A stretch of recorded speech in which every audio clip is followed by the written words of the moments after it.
very different from what we're coming from. Y'all, I would not recommend going to Paris before the Olympics or when it's Fashion Week, both of which I didn't realize. It was chaos, Wow. absolute chaos. Yeah. So, anyway, how is everyone? Good. Everybody Good. good? Hi, Stacy. Stacy. Stacy speaks up. I don't know if I have the best reception, but if not, I'll let Stacy run with it. I'm looking. Is Brian on here? I don't I see don't him see yet. Brian. Okay. I'll watch for him. So I'm here. okay, well, Oh, Hey. no, Brian White. Brian Hi, Brian. White. Come on. Well, call I'm me here. Brian White. Whatever. Oh, there's Brian White. There's Brian White. We got the I Bryans. am. Yes. That's a whole lot of Brian. We'll just go with that. That's a whole lot of Bryans going on.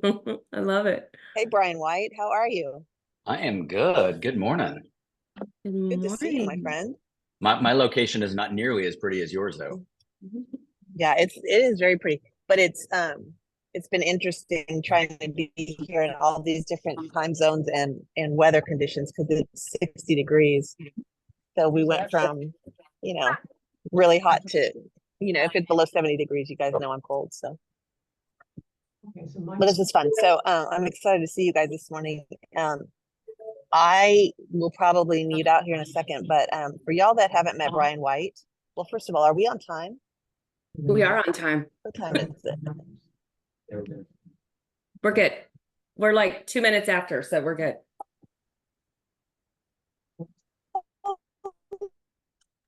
Look at us on time. Okay, cool. First of all, Brian, what are some wins? What's been going on the last, celebrate? There's got to be some good stuff going on.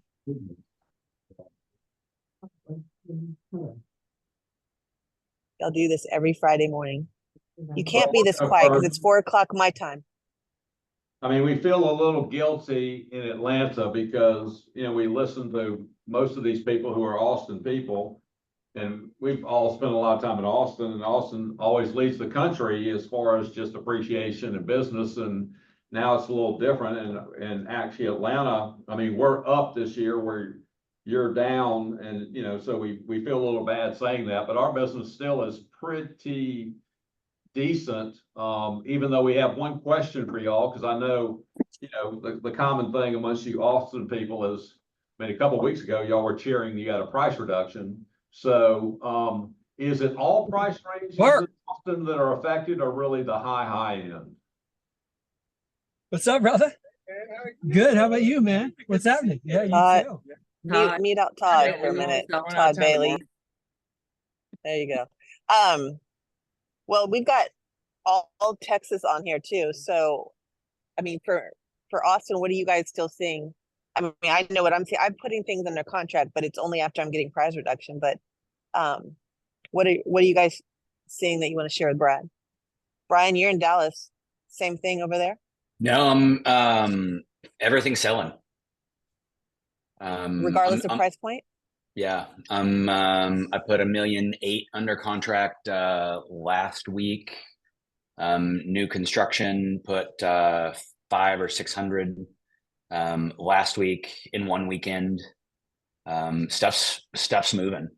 Now, yeah, I mean, you still got to price it right. Stuff that's overpriced isn't moving, but we've been doing, the stuff's been selling. It's been great.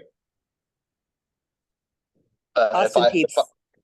If I may speak on Austin a little bit, we were up. We were one of the few cities, as previously mentioned, that was way up after COVID, and now we're at so from peak we are down 18% from peak, and that's an increase from being down or 14% last month. So we're headed in that down.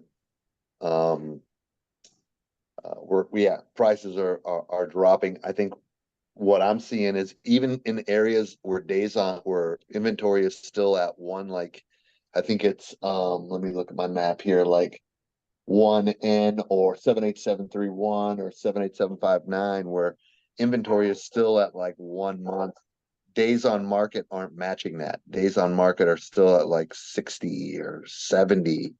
And when you only have 1 month of inventory, it shouldn't be 60 days on market. It should be like 7. And those areas don't really have new construction to kind of skew it in the direction of, you know, oh, well, they put it on the market when it was dirt and 270 days later they got under contract. So I think everywhere, every zip code that I go into, it seems like there is inventory is up, days on market is up, and sales are down. Pendings are down. Yeah, to that though, I think when we were at peak, I think we were so overinflated at that point and everybody was, you know, and I think it's an adjustment. If you take out that year or those 2 years, I think we would adjust more normally. But to your point on like 78731, like that's my neighborhood. And I've got listings over there. And to your point, those are usually the hot areas with the schools and things like that. And there is no inventory, and the ones that are priced well are still just sitting. So I don't know. I think it's just a weird time that we're in. I don't think we're way down. I just think we're moving a lot slower. And I still think my sellers, I'm not going to speak for everybody's sellers, but mine are still not being that reasonable in pricing. We've got offers in on properties right now. One's been on the market 270 days, and it's a lot. And the seller is, or not the seller, but the agent is getting in the way and is not even responding. Can y'all mute out? The seller or the agent is saying, well, we're not going to even counter. I was like, well, I'd like you to present it to your seller first. So I think there's a lot of egos getting in the way still. Sellers still think prices should be one thing, and some of the agents are taking those listings at those prices. And so, I mean, I have sellers, agents that are responding to me and not even taking them to sellers saying we aren't going to respond. So I don't know. It's just a weird. Well, you know weird what? time. I agree with that. I think when you go to ABOR's page, it says that the whole market is at 4.9 months of inventory, which is still a seller's market. But like if you go into 78702, 10.4 months of inventory, 78704, 13 months of inventory for new build. And there are a ton of new builds in 04. And I think it was like 10.5 months for resales. So there's just, unless an agent knows how to find that information, they just think it's 4.5 months of inventory, and it's a seller's market, and they just keep cruising thinking it's gonna, things are gonna change. It's not. I had somebody reach out to me for 78704. They had originally listed at 5.7. They're down to 4.95. They're not getting any. They're getting showings, and the people that come in are saying, well, we kind of want to live in Westlake. And I'm like, yeah, at 5 million, you can live in Westlake, right? And so Yeah. I think buyers have been slapped around a little bit since 2012, and they don't know how to punch back right yet. And the punch back is submitting low offers and an offer, and they're doing that for whatever reason. Well, actually, Well, Brad, I do I'll know just say, the don't feel reason bad. We love there seeing aren't. you. Oh, sorry. The reason why buyers aren't submitting offers is because they don't have good buyers Sorry, Sean. agents to explain the market to them and why they should be submitting right now between now and the end of the year. So Brad and They will, but Brad, don't feel bad, because the fact that you have so much. Go, Stacy. I have a delay. Stacy, I'm gonna let you run with it. Oh no, I was just gonna say, so Brad and our Atlanta friends, we're happy for you that things are like trucking along. And Brian White, so glad your market's moving. To Elizabeth's point, I think our market's just a mixed bag right now. And I think that we're on the daily kind of trying to figure it out. Some properties are moving. It is about, sometimes I do think it's about price point, but we have the kind of inventory we have right now. I think, what was it? Is it like we have the inventory right now that we had like back in 2008, something like that? So it's massive adjustment. Yeah. Somebody else has got that data, I know. So it's just massive adjustment, and that's going to affect, it's all supply and demand. So that's going to affect price points. So we're just still in the very much educating our sellers as we educate ourselves on the market, on the weekly. So it's a mixed bag, but we're happy for y'all up there in Atlanta or over there in Atlanta. But we It's want to be, aware of what's moving, because from going from west to east, slowly we'll probably start feeling some of the same things.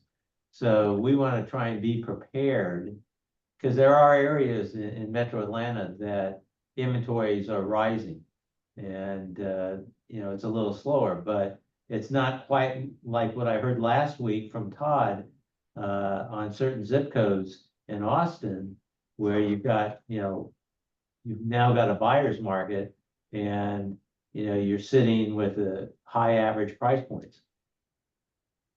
Yeah, and what could be interesting too for all of us, we'll see.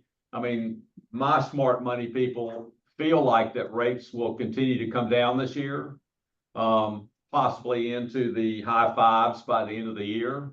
So if that occurred, all this conversation might be a moot point, that we got this now. What's happening in Austin and places is more a buyer's market, but if all of a sudden these rates start dropping, all of a sudden, I mean, I know a lot of your high-end deals are probably cash. It's not affected by a loan or rates, but all of a sudden it could almost like a plane coming in for a landing and then hit the wheels and take it right off. It could get crazy if that were to occur. Yeah, I That don't would think anybody be- wants to go back through that either. I don't know. I'd take that any day.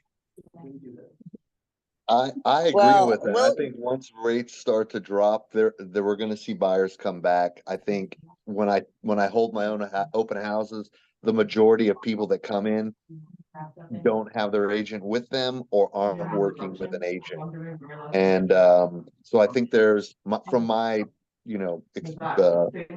dealings, there are a lot of buyers out there, that are just waiting for the crash. They're waiting for the bottom. They're waiting. And in my opinion, they should be controlling their own fate instead of letting the market control their fate for them. But again, I don't think there are a lot of good buyers agents out there that can explain the market to them. And so they're worried, I'm not going to pay that price. They're worried that they're going to buy too high. And then when rates come down, I don't think it'll be a bum rush. I don't think it'll be back to 2020, but I think nice houses are going to have competition for them. And then they'll be feeling the sting again. Interesting times we're in. Well, Brian White is going to take the reins here. I'm super excited about what you're going to share with us, Brian, and how you built what you've built up there in the DFW area. So I love this topic, building your business through businesses. I love your title there, how to work smarter, not harder, and create repeatable business with your VIP network. So master of your VIP network, Mr. Brian, teach us what you know. Right on. Let's do this.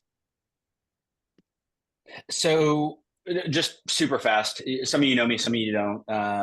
I've been in real estate for about 8 years. I spent, so as we think about business, I spent 20 years in the corporate world, specifically corporate sales, selling to businesses before getting into real estate.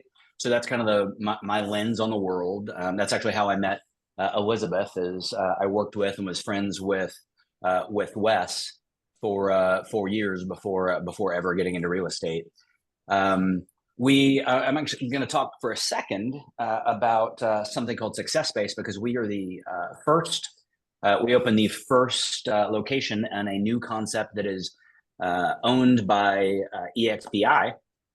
It's pretty so that's exciting. I'll touch on that for a second, because it's a concept that we should all know about. It's something that adds value to us as a public company.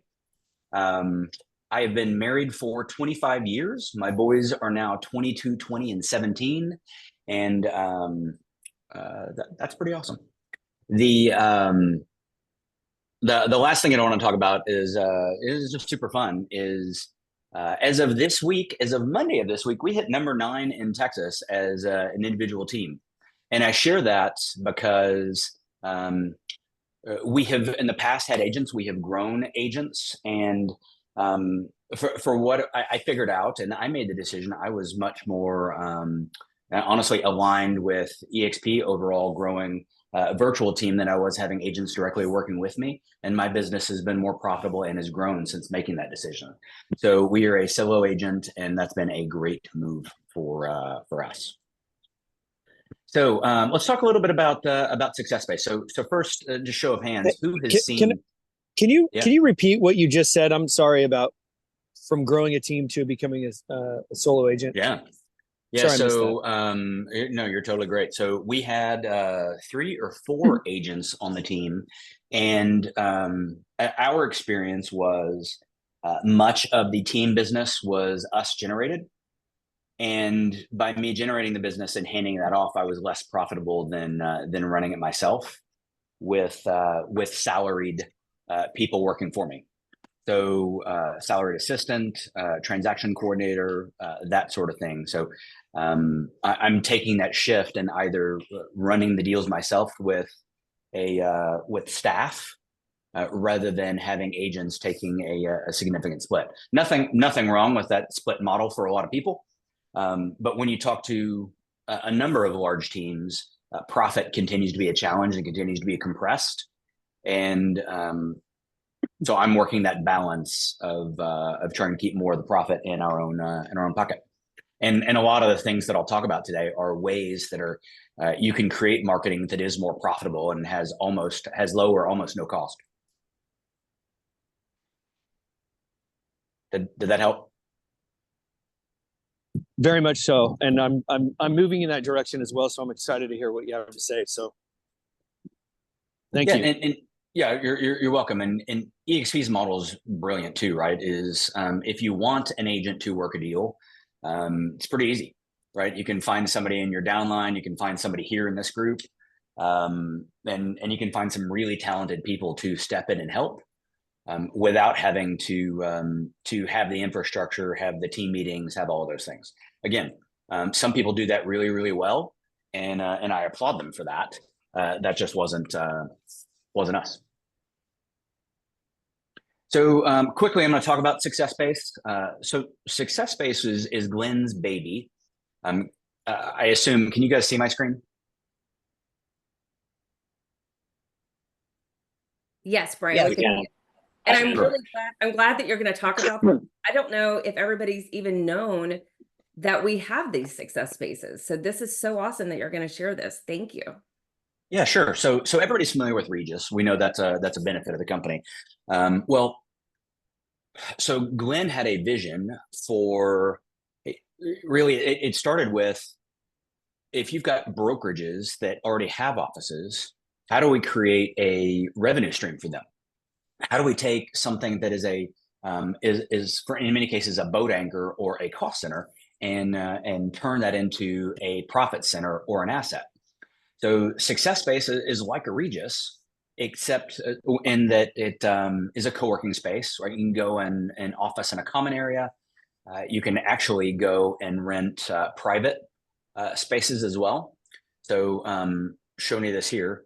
This actually is our co-working space. People can work in the lounge for as little as $10 a month and just come and work for an hour or two. And there's private spaces, there's places to take phone calls. Well, the idea for us to open it is it's a business environment. So now I own a co-working space where CPAs and attorneys and salespeople and insurance agents and roofers come and work. And they actually pay me to come and work.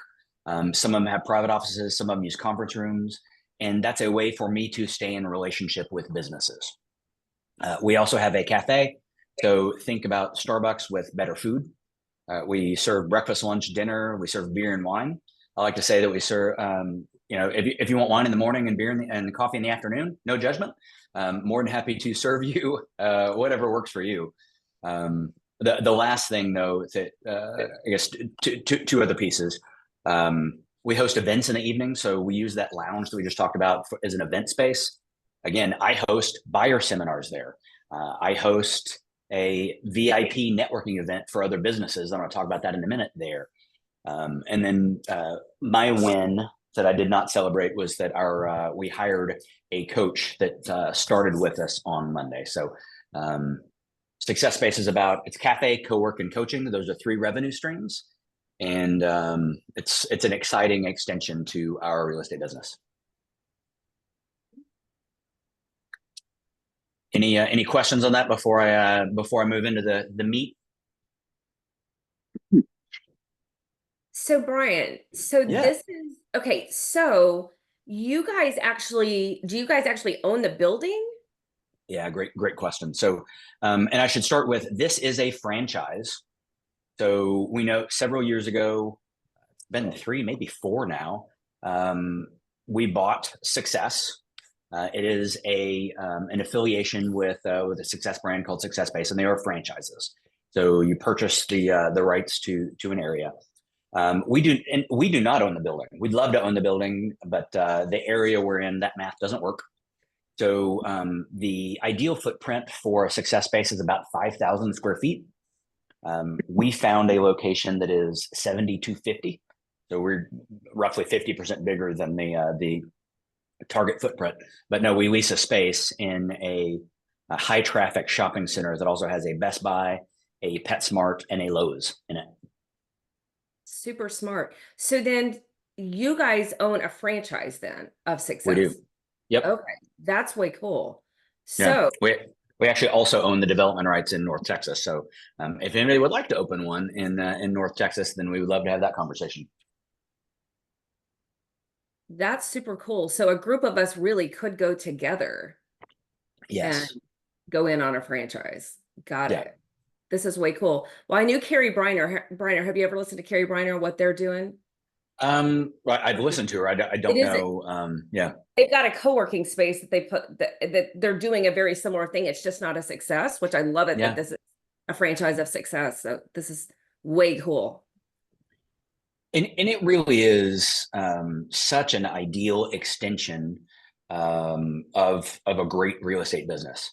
So as we've done this, it has elevated our city's view of us.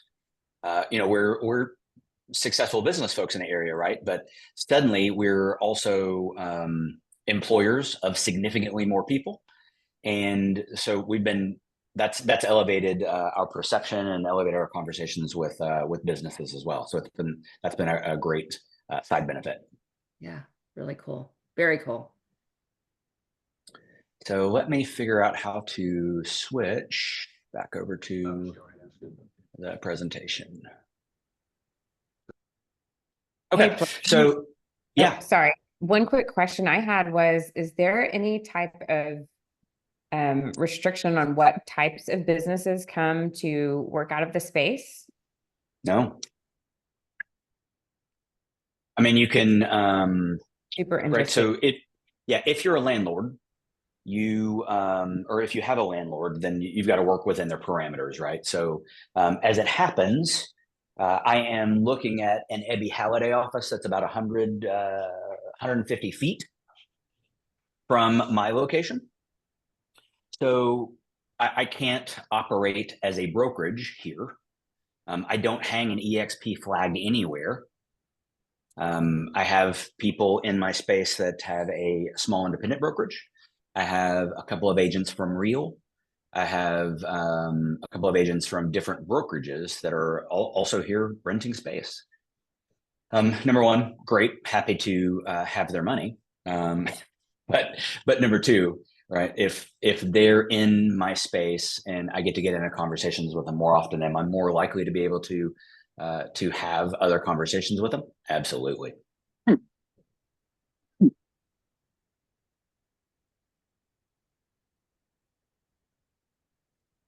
Did that help? Anything else, Jill?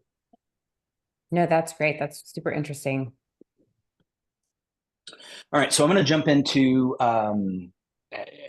building your business through businesses, and I'm going to talk about 2 or 3 different ways of doing this.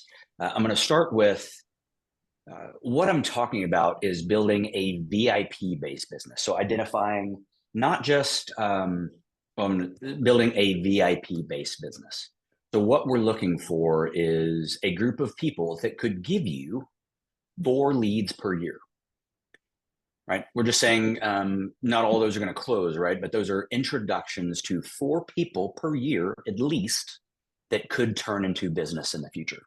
If you close just 25% of those, that would turn into 50 units. So you're going deep, and we're going to talk a lot about that. You're going deep with 50 people. This is not about, hey, can I get 300 people in my sphere? This is not even about the A relationships in your database necessarily. Some of those may also be VIPs, but this is about specifically building high leverage VIP relationships. It's this concept, like I said, we mentioned in the title, of working smarter, not harder. So coming from a business background, business sales background, I sold 2 businesses. We don't do that as realtors. For whatever reason, we've got this one at a time, relationship by relationship sort of thought process, and we seem to either do this one-on-one relationship thing, or we go to internet leads and social media influencer sort of thing. All the business models work, right? It's not a dig on any of them, but there's a spot in the middle where we can create deep relationships that scale, right? We can go deep with fewer people and have awesome relationship, awesome life with those folks, and they will help us as we help them. So smarter, not harder. If the purpose of business is to fund the perfect life, then let's figure out a way to create repeatable business. We're all about multiple streams of income, but how do we create repeatable business in our real estate business? I'm going to talk about that through referrals. That's in the VIP thing that I just mentioned. I'm going to talk about that in terms of selling to businesses, and then I'm also going to talk about how you get scale out of charities. So just to be super clear, I am not telling you to abandon your sphere of influence business. SOI is we run a consistent sphere business in addition to VIP. VIP is just a subset of that. We think the perfect model is to get roughly 40% of your business through your from your sphere, 40% from VIPs, and then certainly there's plenty of return to be had in doing advertising and promoting your listings, which generates cold business that you didn't know about. So who's a VIP? So number one, when we have these conversations and I'm in masterminds or different groups, people say, well, I've got 75 or 100 or larger numbers. If you have that many people, you do not have VIPs. You really can't provide the level of touch that we're talking about for that many people. And that's okay. You're just not going to get the same level of return. So what we're looking for is somewhere between 40 to people. And you were looking for people that, that own businesses. You were looking for people that have tons of relationships. They've got to already know, like, and trust you. Or you've got to develop that relationship. And we're going to talk about how you can do that. And of course, things that you have in common with. So what we're going to do is we're going to become a resource to their network. This idea of scale is you become a resource for them. So we'll talk more about that in a second. So who could be VIPs? They are business owners. They are builders. So I don't know how many people have done this. It's fascinating to me. I'd love to see a raised hands. How many people are currently calling on builders reps? All right, so I got Keith. All right, Nick. So I got a couple of people. Guys, one of the best VIPs out there is go call on the production builders reps in neighborhoods. I always had this limiting belief that they already had relationships. They already have people they're referring business to, and maybe they do, but go sit down with them and say, hey, do you ever have buyers come in that are either unrepresented or that have a house to sell? Yep. Of course they do. So what happens? What do you do with them? Well, guys, they refer them to someone. They refer them to someone. That can be you. So you have a business conversation with them. Okay, great. So you refer them to whoever. Why? Like, so how do you make that decision? What does that look like? And it's shocking. They'll tell you. One of mine actually handed me the agent's flyer that an agent had given them, and since they didn't have anybody else, they give out that agent's flyer. And by the way, she said, if you'll copy this, I'd be more than happy to refer you. Right? So we actually had a better relationship, and I knew her through serving with her at Rotary. So now she refers listings, so I can help her get her deal closed because it's a contingent sale. Right? So that's just one example, and you could do that across the board. My coaching to you back to 50 though is keep that number small enough where you can serve them well. All of the things I'm going to talk about, don't get started in a VIP relationship. Don't talk to them about this high level of service that you're going to give them and this high level of relationship that you're going to have, and then not follow up. That actually is worse than not starting in the first place. So just make sure that you're going to be able to deliver when you do. Before I go any further, any questions on the builder piece?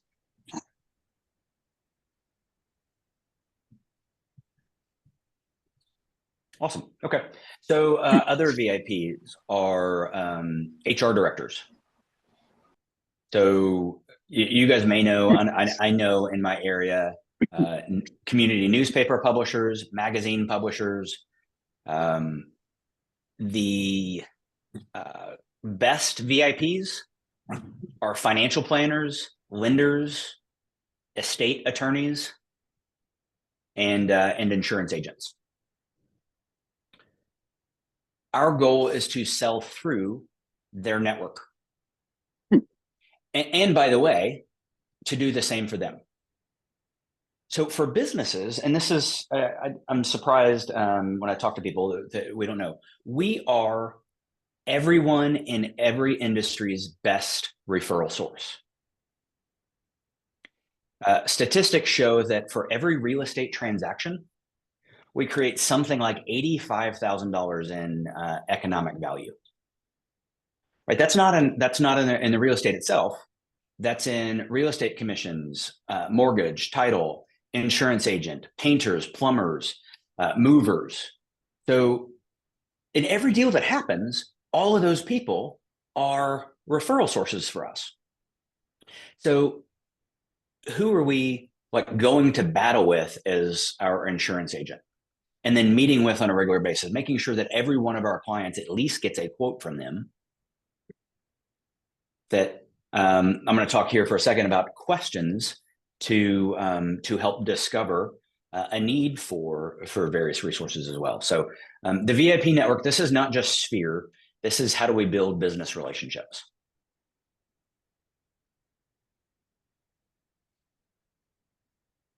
So I actually have this one's blank, but I actually have an account pyramid. So we're treating my VIPs like they're an account.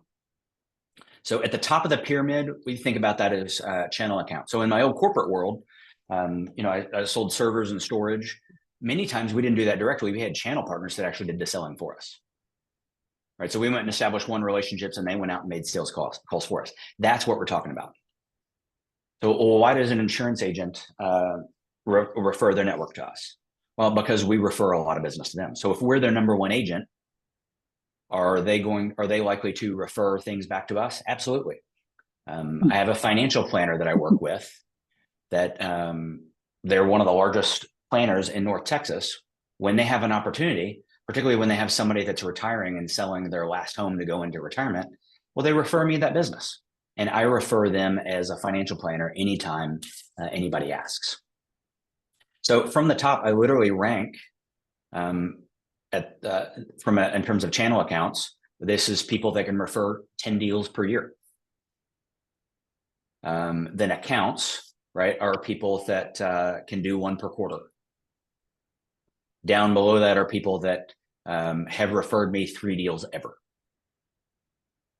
right, over the last several years. And then there's folks that I'm working on. Has anybody ever seen this or done something like this for their business No, partners? Brian, this is so good. Are you willing to share this? I'm sure we're going to get that question because this is really, Yeah. really. I was going to ask the same thing. Can you please share that pyramid, please? Yeah, absolutely. Happy to. Did this come from your sales background and pre-real estate? It looks like it might have. No, actually, it came from a coaching program. Great. But yeah, I'm totally happy to share. Super helpful. And what was that? I don't know. Who Okay, that was. so I should also share that all of this, like the person who actually taught me all of this, and I loved it because it aligned with my business background, was my lender. First lender I've ever worked with. He actually got me on a cold call because he was building his VIP list, and he's the first lender ever that asked me. We all get a lot of these cold calls. He just asked me what I wanted. And what I said was I wanted introductions to other real estate agents. So the next 3 Mondays in a row, he called me with an introduction to a real estate agent. So that was to build my team and to recruit them, right? So he did exactly what we're talking about here. And he identified me as someone he wanted to do business with. Asked me what it was that was valuable to me, went and got that and provided value. He also happens to be somebody that's referred me 3 or 4 transactions in the last year that he sent to me. So he is my only lender, and I will fist fight people over making sure they use them. Brian, what is your letters of the heart and evidence of success? Tell us what you do there. Yeah, so I send, and actually this goes to all of my sphere, and I send a letter every month. See if I can get out of this. And a evidence of success is actually a postcard. So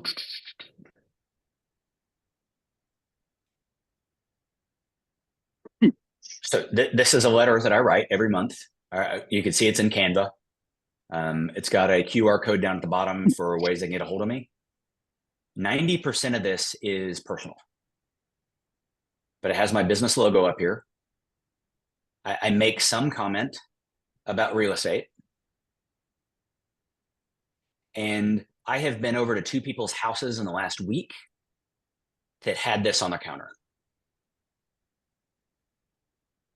I think, well, that's silly. No, people actually love it. I've talked to other people who I haven't talked to in a year, ran into them at a restaurant. They said, "Oh, your son just got engaged?" That's weird. How'd you know that? Well, I told him. I sent him a letter. So these cost, I think, $1.25 to have printed and mailed. I've got a service that I write the letter, I send it to them along with a mailing list, and they send it out. It looks like it's a handwritten envelope, and people tell me they see it. They tell me they liked my letter. They make comments about the content of it. Well, too, in the world that we're living in with so much negative news and all, I'm sure just a touch of something positive reinforces in people's minds, good and positive things, but also it brands you as, all things good and positive. Yep. That's the letter of the heart. And then evidence of success is a postcard that says, "Hey, we sold something. We sold another deal. We reached this rank. We did whatever. Hey, do you want your home value? Hey, here's a review." It just shows that we're productive real estate agents. So we're mailing everybody twice a month. So this idea of be the network connector. So once you've got a group of 40 or 50 people, right, your goal is to connect, not just connect with them, but connect them to each other. So I have a photographer in my VIP group. She's not a real estate photographer. She's a headshot photographer. You guys might have actually seen her. She went viral during the eclipse for taking an engagement photo of that included the eclipse behind her. She was on the national news. She actually crushed it. But I've introduced her to a lot of people that use her for their family photos. Well, there's it's actually a scripture that a cord of 3 strands is not easily broken. So I can have a relationship with one of them. I can have a relationship with the other one. But if I can be the reason that 2 of them have a relationship with each other, then all 3 of those relationships just got dramatically stronger. So be the network connector. So in the way to, Hey, Ryan. so they're yeah. Hey, so sorry to interrupt. This is great stuff with the networking. My name is Nick Pierce, and I was invited by Brian Copeland. So thanks for having me here. I just wanted to back up for a quick moment when you're discussing the VIP connections. I was recently re-energized to get back into my home building connections for for those touch-ups. And one thing that I would like your advice on is value proposition, right? Because when I start talking to these reps, it seems like they have a lot of agents that are coming, to the sales offices and offering things like donuts, right? Or they're coming by and just dropping off something expecting to earn business. And so one thing I want to start asking is what can I do to add value, to what you have going on? And I find that a little difficult for them to, respond with something that's tangible and something that I can actually do in order to really make myself stand out from other agents that just expect to drop by with some coffee or donuts and get leads. Well, and that is so great question. And there are a lot of agents that have a milk run, on a weekly or monthly basis with them. The key though is you got to ask them. I don't have a one size fits all. If you are a producer and you've got results, then you certainly can use your results in your production as back to evidence of success. You can use that as a reason why they should work with you. But ultimately, just like that lender who cold called me and then has now earned all of my business, he started with what would be helpful. This actually might be, and you can do that for business, but you can also do that personally. So this slide actually might be a great segue for you, in that you can do this for your entire sphere and should do this for your entire sphere. But the results of these answers should be your VIPs. This is literally a script that you can use with anybody you talk to. This is a circle prospecting for businesses script. It's super simple. Hey, you know what? I am looking to connect with other service providers that just crush it, go above and beyond, provide the most amazing service for their clients, just like I do. So do you have a level 10 insurance agent? Like, are you just absolutely in love with your insurance? They give you the best deals. They call you proactively. They work with you. For a fact that they are killing it, and you run around and make sure that you tell everybody else that they need to use that insurance agent. Do you have somebody like that? And if they do, awesome. Who is it? Because I want to meet that person. If they don't, awesome. Then I'll be sure to, I'm actually on the hunt, and I'll be sure to come back to you with the most recommended resource I find. Awesome. So you can do that with the with the builder rep, right? Do that again with financial planner. I talked to people. Yeah, go ahead, Brian. I was just going to say, for those of you in Austin that were on our Tuesday market meetup call, Johnny Wells literally took this and executed it. And he brought on a trust attorney, and he is trying to build a relationship with this guy. And he's become, you know, in a way, a servant for this guy, saying, what can I do for you? What can I add value to you? How can I get you in front of people that are your ideal clients? And he brought this guy on for 15 minutes. It was supposed to be 15 minutes, ended up being an hour. And he got so much exposure of it. I know that payback is going to be 10 or 100 fold for Johnny, because he put him in front of 30 potential real estate agents for potential business. Right on, Brian. And the deal, so it's interesting because number one, we should, just as a life strategy, we should serve first, and we should serve first without expectation of return. However, these are, when you're having VIP conversations with them, you're going in the front door. You're walking in saying, I want to earn your business. I want to be your most referred resource. So what is valuable to you? I want to add value to you. I want to serve you. I want to bring business to you. So in this scenario, you go ask 100 people, their insurance agent, well, you're going to get 3 that people were fired up about. Go talk to all of them. And then, oh, by the way, call the 100 people back and introduce them to the 1 or 2 that you ended up landing on. I am not one that I have never referred 3 people for anything. So if this is recorded, feel free to get me in trouble. It's fine.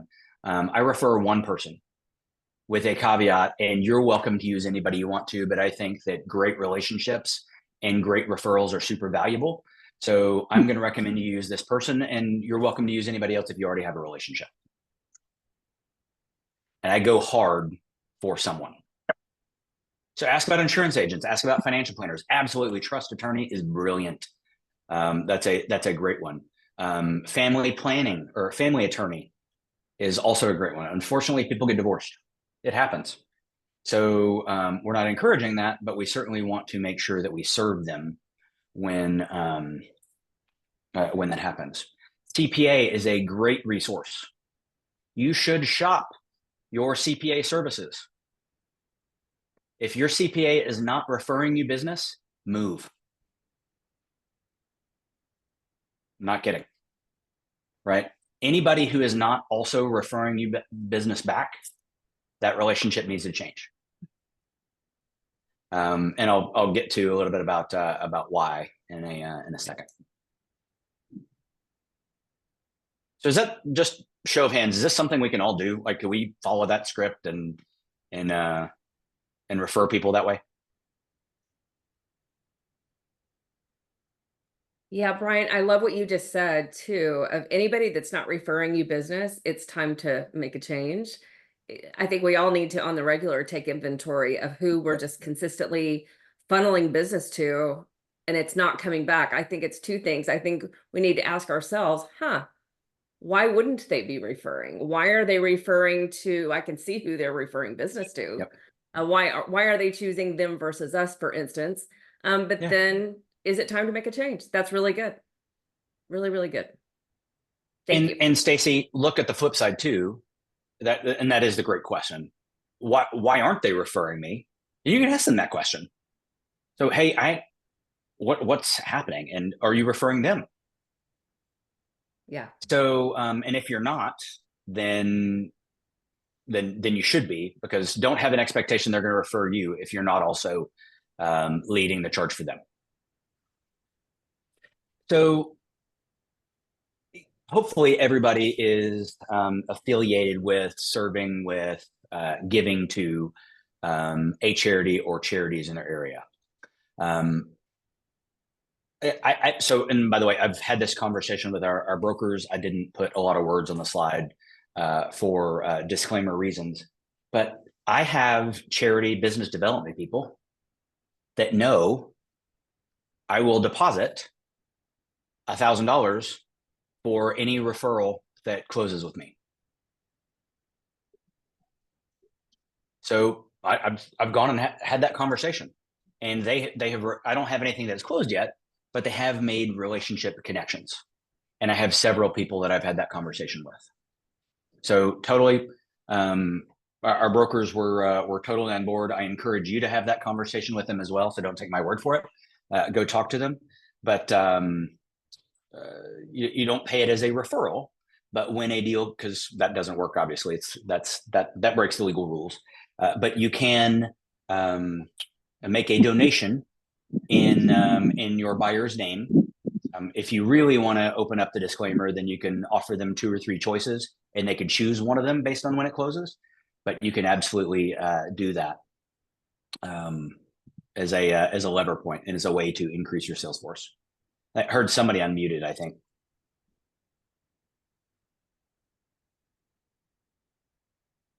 Okay, but what a great way to bless a charity by helping you, right? They're out doing biz dev all the time, so leverage them as a resource. This one's pretty straightforward. But you, like, when you onboard someone, when you're pursuing them, you want to sit down in front of them. You want to talk to them about what you're doing, right? You want to tell them your goal is, well, actually, you want to ask them what's valuable to them, and then set a goal in working with them on that. So I said, we've hit this in terms of making an impact, but you need to track it. So if a tree falls in the woods and nobody's there to hear it, didn't make a sound. You sent 3 referrals to an estate attorney. Well, if you're not meeting with them on a monthly basis to say, hey, I've referred 1, I've referred 2, I've referred 3, hey, I'm not getting anything in return, hey, what's going on?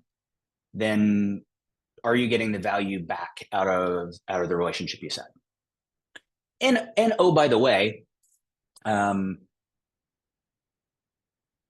did it go with the 3 referrals I've sent you? So, hey, how did Tom and Sally work out? How did Bill and Jane work out? You're following up with them. Hey, am I referring you leads that are valuable to you? Is that helpful? Right? That shows a couple of things. Number one, you're paying attention, you're tracking it, you're intentional, you're a business owner, not just a fly by night, show up and wave and move on. But right, I'm doing this with intent. So is this working? Am I giving you what you were looking for? Yeah, Nick. Hey, thanks. This is great. I just wanted to mention, if it helps anybody before you move on, for your list of VIP referrals, I've found that apartment complex leasing offices at a higher price point are great too. So like living in downtown Austin, I'll stop by the buildings that have, $2,500 to $3,500 a month rental, and then just let them know, hey, when you have your tenants that are moving out and you're talking to them because they're trying to transition into ownership, I'd be happy to to be a resource for them. So that's one other area that I think might be helpful to some people. Right on. That's great. And that's not one I've ever even thought of. So that's a great angle. So everything I've talked about thus far is selling through. There is an aspect and a way to sell to businesses, or I guess more directly sell through, and that's become the HR benefit to a company.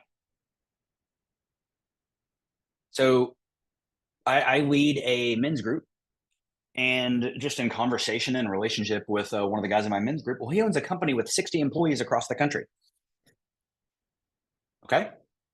Like, hey, do you have a real estate, like, HR benefit? Like, do you have anything that's providing real estate as an HR benefit to your employees? It's like, no, is that a thing? It's like, absolutely. Like, I'd love to have a conversation with you about that.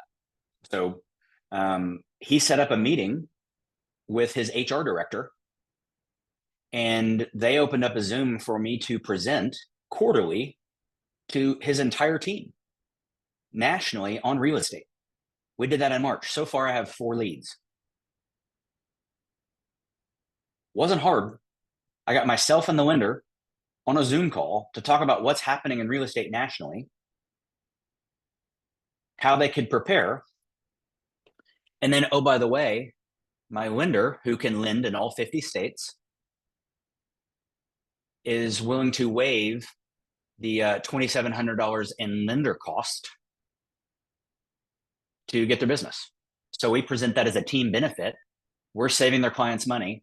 We're helping them by providing an expert resource. It helps the company, because if their people are going to move, then they want a resource that's going to help them crush it, because that way their employee doesn't have to be distracted by all the things. You don't even need to worry about it. I'm taking care of all those things. So they can keep their eye on the ball. They can go be great employees because they know we can take care of it. And then, oh, by the way, it's super easy for me to get somebody in the boonies in Maine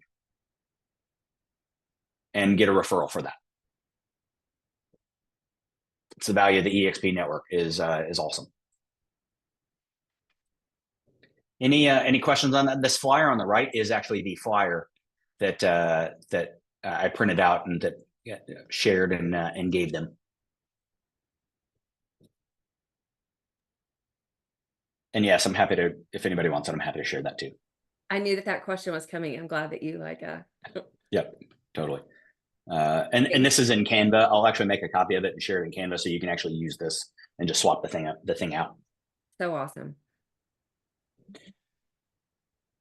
Okay, so the reason I say you need to limit this to 50, and I'll speed up. We're gonna wrap this up. We're coming up on time. This is a spreadsheet, yes, that I will also share. So for your 50, like we're tracking, hey, have you met their spouse? Have you and your spouse been to dinner with them? Have you been to their house? Have they been to your house? Have you been to their office? Have they been to your office? Have you given them a gift? Have they given you a gift? And we're literally rating that relationship. Why do we do that? Well, you may think your relationship is awesome, but if you've never met their spouse, been to their office, or given them a gift, the data might say otherwise. Now, maybe you do have a great relationship, and I don't need to be the judge here. That's not what I'm saying. But you can put data to how strong is your relationship and continue to manage that on a regular basis. If you haven't given them a gift, cool. Go do that. What would be valuable? Dang it, I didn't even. So we have a JOT form that we send our VIPs that is called an All About You form. And I ask them everything: their birthdays, their wife's name, or their spouse's name, their birthday, their kids' names, how old they are, what do they like? They like red wine or white wine? What's their favorite drink? Do they like sweet or savory? Do they like chocolate or caramel? All the things, so that we can give them a gift that they actually care about. They don't have to be expensive. Christy Hill and I were having a conversation. She just crushed it, closed a $1.6 million deal. And we were talking about, hey, what's an appropriate gift for a $1.6 million purchase? It does not have to be expensive, people. And in fact, a lot of times, if you try to show off and buy something expensive, you miss the mark. Give them something that says you were listening and that you cared about them beyond the relation, beyond just the luxury deal. All right, I think this is the last thing that I've got, and I'm going to wrap up. Guys, we got to ask better questions. Stop asking, who do you know that's buying or selling in the next year? It's a terrible question. Nobody knows anybody who's buying or selling. Nobody's thinking about that. They're not thinking about you. And if they were, then they already would have referred them to you. So who do you know that's getting married? Who do you know that just got married? Who do you know that's having a baby or their second or third baby? Who just got promoted? Those are great questions, right? Somebody who just had their third baby needs a bigger house, period, the end. Somebody that just got married needs a house in 2 years. Great. Get into a relationship with them. Care about the life events. Care about what's going on in someone's life. And then do that. Yeah, Nick. Have you ever used the what can I take off your plate for you? You know, just touching base. Sure. That's a great one. And saying, hey, you know, what can I do for you? I recently heard that. I've never heard using that before, but just it takes people kind of off guard. They're not expecting you to ask, you know, what you can do for them. And it's not like they're going to say, well, yeah, come mow my lawn or do anything, you know, time consuming, but I just wanted to know if you had experience using that kind of. Yep, right on. So how can I help? What would be most helpful to you? But in terms of when asking for referrals, and we should ask this of everybody, ask better questions. Ask relationship-oriented life event sort of questions. Yep, there we go. And that's it, folks. I hope that was helpful. Really, the idea is how do we create relationships that that scale? The key word being relationships. So you've got to want to serve them and love them and provide more value than you're getting in return. And when you do that, you'll find that people want to help you. You'll find that people will go out of their way to make sure, because that's going to reflect well on them. And just like when you refer somebody, you want to know that they're going to provide great service. People want to refer you because they know you're going to take great care of their client, their friend, their sister, their kid. So thanks for having me. Brian, this was so good. You know what, in our world, we always talk about, you know, our greatest source of business is those that we're most in the flow with. And I love the grid that you created about all the touches. You know, have I met, oops, sorry, my thing keeps freezing. You know, have we met their spouse? Have we broken bread together? You know, I mean, those are the people that are gold in our life, right? That's where our steady stream of referrals. But I love that spreadsheet I'm sure that you created. That's basically kind of a path to getting in the flow with your people, right? Kind of gives us a checklist. It doesn't kind of, it does. And that was incredibly valuable. And you see you're getting a lot of love over there in the chat because this was really, really helpful. I bet some folks are going to want this on replay for sure. Right? You're getting all the thumbs up on the screen. Awesome. Well, and back to the spouse thing, right? If you can hook somebody's spouse, then that's an additional salesperson for you with their business. Like, oh, well, I want to hang out with them again. I'm fortunate that my wife is a lot of fun. So if I can get people to dinner with my wife and I, well, she's a lot of fun. So she does the selling for me. She's way more fun than I am. So she's my secret weapon. So I bring her with, and then she closes the deals. Yeah. I love that. That's so great. So great. Thank you, Brian, a million times over. Yeah. Anybody else got anything else you want to share or ask? This was so good. So good. Such a reminder, you know, when we're all out looking for business in this market that's shifting, that, you know, at the top of the funnel should be relationships. It's a relationship. And, yeah. Exactly right. You know, and in the wild and woolliness we've been in for a number, you know, the last X number of years, it's like, this is the story of getting back to the basics. And what you've given us is like that practical, like getting back to the basics and checklist for doing that. So. Well, and it's fascinating that, number one, almost everything that I shared was free. So giving gifts has a cost, but even that's not, you know, the gifts don't need to be terribly expensive, right? The other thing is, in a world where everybody's like, hey, which CRM should I use? And, hey, you know, how can I leverage tech better? Guys, you can run your business. You can do everything I just talked about on a Big Chief tablet. Some of you are too young to know what a Big Chief tablet is. So an Excel spreadsheet. So it doesn't have to be hard. I'm not knocking technology. Technology can be great for a business, and it is a tool we should also leverage. But we can keep it simple and run a great business. Back to the basics. Good stuff. This is gold. Brian, thank you so much. You're welcome. Thanks for having me. Well, y'all, we're 5 after. This was awesome. Everybody have an awesome weekend, and go like, I want to start implementing. I'm going to start implementing a number of these things just starting this weekend. Thank you, Brian. Y'all have a great rest of the day and good weekend. Bye. Thank you, Brian. Thanks, everybody. Thank you. See you now. Appreciate the invite. Have a good weekend, everybody. Thanks for joining us, Nick.